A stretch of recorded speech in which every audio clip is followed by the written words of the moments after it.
forgot to finish writing last night. I'm not sure what I expected to see when I ran up the stairwell and looked out the heavy metal door's window. I'm feeling ridiculous. Last night's fear seems hazy and unreasonable to me now. I can't wait to go out into the sunlight. I'm going to check my email, shave, shower, and finally get out there. Wait. I think I hear something. It was thunder. That whole sunlight and fresh air thing didn't happen. I went out into the stairwell and up the stairs, only to find disappointment. The heavy metal door's little window showed only floating water as torrential rain slammed against it. Only a very dim, gloomy light filtered in through the rain. But at least I knew it was daytime, even if it was a gray, sickly, wet day. I tried looking out the window and waiting for lightning to illuminate the gloom, but the rain was too heavy. I couldn't make out anything more than the vague, weird shapes moving at odd angles in the waves washing down the window. Disappointed, I turned around, but I didn't want to go back to my room. Instead, I wandered further up the stairs, past the first floor, and the second. The stairs ended at the third floor, the highest floor in the building. I looked through the glass that ran up the outer wall of the stairwell, but it was that warped, thick kind that scatters the light, not that there was much to be seen through the rain to begin with. I opened the stairwell door and wandered down the hallway. The 10 or so thick wooden doors, painted blue a long time ago, were all closed. I listened as I walked, but it was the middle of the day, so I wasn't surprised that I heard nothing but the rain outside. As I stood there in the dim hallway, listening to the rain, I had a strange fleeting impression that the doors were standing like silent granite monoliths erected by some ancient, forgotten civilization for some unfathomable, guardian purpose. Lightning flashed, and I could have sworn that for just a moment, the old grainy blue wood looked just like rough stone. I laughed at myself for letting my imagination get the best of me.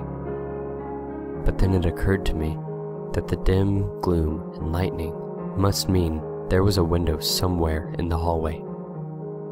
A vague memory surfaced, and I suddenly recalled that the third floor had an alcove and an inset window halfway down the floor's hallway. Excited to look out into the rain and possibly see another human being, I quickly walked over to the alcove, finding the large, thin glass window. Rain washed down it, as with the front door's window, but I could open this one. I reached a hand out to slide it open, but hesitated. I had the strangest feeling that if I opened that window, I would see something absolutely horrifying on the other side. Everything's been so odd lately, so I came up with a plan, and I came back here to get what I needed. I don't seriously think anything will come of it, but I'm bored, it's raining, and I'm going stir crazy. I came back to get my webcam. The cord isn't long enough to reach the third floor by any means, so instead, I'm going to hide it in between the 2 soda machines in the dark end of my basement hallway, run the wire along the wall and under the door, and put black duct tape over the wire to blend it with the black plastic strip that runs along the base of the hallway's wall. I know this is silly, but I don't have anything better to do. Well, nothing happened.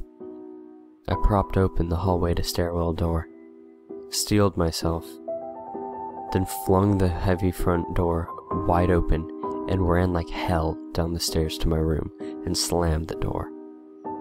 I watched the webcam on my computer intently, seeing the hallway outside my door and most of the stairwell. I'm watching it right now, and I don't see anything interesting. I just wish the camera's position was different, so that I could see out the front door. Hey, Somebody's online. I got out an older, less functional webcam that I had in my closet to video chat with my friend online. I couldn't really explain to him why I wanted to video chat, but it felt good to see another person's face. He couldn't talk very long, and we didn't talk about anything meaningful. But I feel much better. My strange fear has almost passed. I would feel completely better, but there was something odd about our conversation. I know that I've said that everything has seemed odd, but still, he was very vague in his responses. I can't recall one specific thing that he said. No particular name, place, or event. But he did ask for my email address to keep in touch. Wait, I just got an email. I'm about to go out. I just got an email from Amy that asked me to meet her for dinner at the place we usually go to. I do love pizza, and I've just been eating random food from my poorly stocked fridge for days, so I can't wait. Again, I feel ridiculous about the odd couple of days I've been having. I should destroy this journal when I get back. Oh, another email. Oh my god. I almost left the email and opened the door. I almost opened the door, but I read the email first. It was from a friend I hadn't heard from in a long time, and it was sent to a huge number of emails that must have been every person he had saved in his address list. It had no subject, and it said simply, "Seen with your own eyes. Don't trust them. They." What the hell is that supposed to mean? The words shock me, and I keep going over and over them. Is it a desperate email sent just as something happened? The words are obviously cut off without finishing. On any other day, I would have dismissed this as spam from my computer or a virus or something. But the words, "Seen with your own eyes."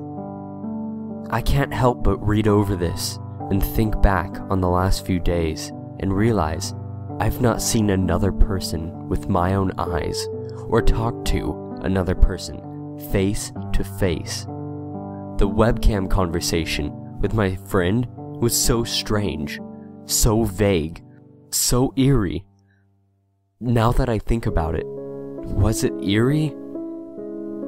Or is the fear clouding my memory? My mind toys with the progression of events I've written here, pointing out that I have not been presented with one single fact that I did not specifically give out unsuspectingly. The random wrong number that got my name and the subsequent strange return call from Amy, the friend that asked for my email. I messaged him first when I saw him online, and then I got my first email a few minutes later after that conversation. Oh my god, the phone call with Amy. I said over the phone. I said I was within half an hour's walk of 7th Street. They know I'm near there. What if they're trying to find me? Where is everyone else? Why haven't I seen or heard anyone else in days?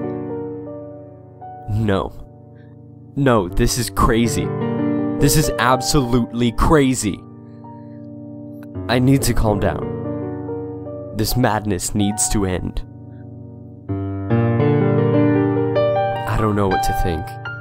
I ran about my apartment furiously, holding my cell phone up to every corner to see if I got a signal through the heavy walls.